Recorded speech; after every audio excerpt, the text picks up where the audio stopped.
வணக்கம். இன்று 2024 ஆண்டு ஆணி மாதம் 13ஆம் நாள் வியாழக்கிழமை.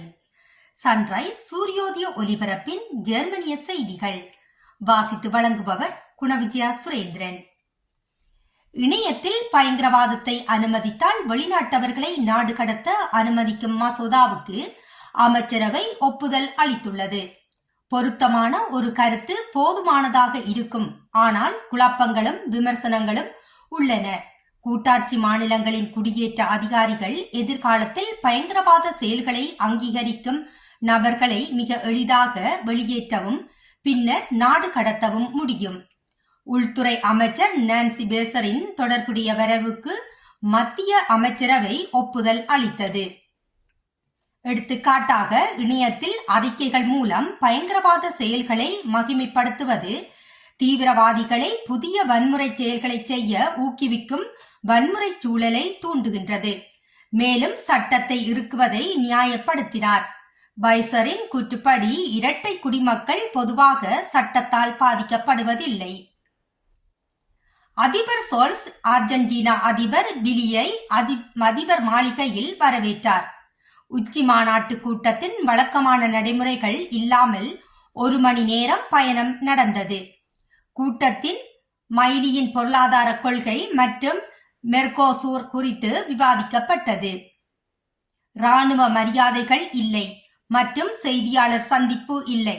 அதற்கு பதிலாக வெளியில் ஒரு குறுகிய வாழ்த்து இருந்தது.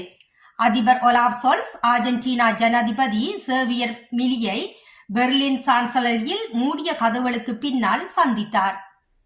உரையாடலுக்கு 1 மணி நேரம் மட்டுமே ஒதுக்கப்பட்டது.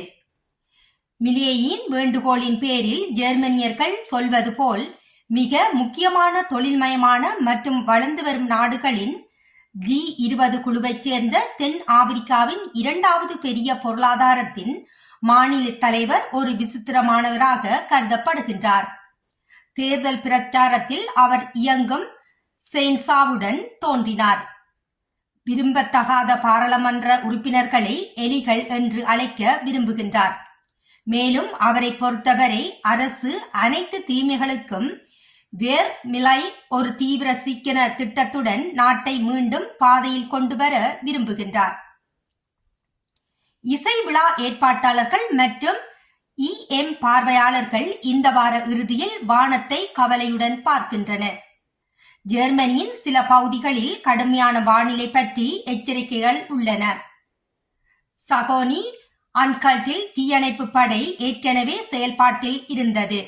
ஜெர்மனியின் சில பகுதிகளில் கடுமையான வானிலை எச்சரிக்கைகள் இந்த வார இறுதியில் இசை விழாக்கள் மற்றும் ரசிகர்களின் மைல்களிலும் தாக்கத்தை ஏற்படுத்துகின்றன. ஏற்பாட்டாளர்கள் முடிந்தவரை தயார் செய்ய முயற்சி செய்கிறார்கள். மதியம் ஏற்கனவே கட்டுப்பாடுகள் இருந்தன. சாக்சோனி அன்கால்ட்டில் மற்றும் துருங்கியாவில் தீயணைப்பு படை பல பணிகளில் ஈடுபட வேண்டியிருந்தது. லீப்சிக் நகர மையத்தில் உள்ள அகஸ்டஸ் பிளாட்ஸில் ரசிகர் மண்டலத்தை திறப்பதை பிற்பகல் 1 மணி முதல் மாலை 4 மணி வரை ஒத்திவைத்தது.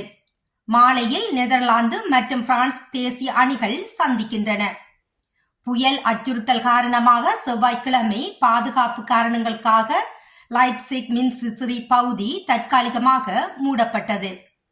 கான்ஸ்டான்ஸ் ஏரிக்கு வடக்கே நியூ ஹவுசன் ஆப் ஏக்கில் உள்ள சவுத் சைட் அல்லது லோயர் சாக்சனியில் உள்ள சீசெலில் சூறாவளி போன்ற பல முக்கிய இசை நிகழ்வுகள் மழை மற்றும் இடியுடன் கூடிய மழையால் பாதிக்கப்படலாம். பாடகர் பீட்டர் மாபேயின் கச்சேரியும் ரோஸ்டாக்கின் ஓஸ்டிஸ்டாடியனில் திட்டமிடப்பட்டுள்ளது. ஃபேட்டர் டே லா மெக்சிகோ இசை விழா ஜெர்மனி முழுவதும் அதன் அடுத்த சுற்றுக்குள் நுழைகின்றது.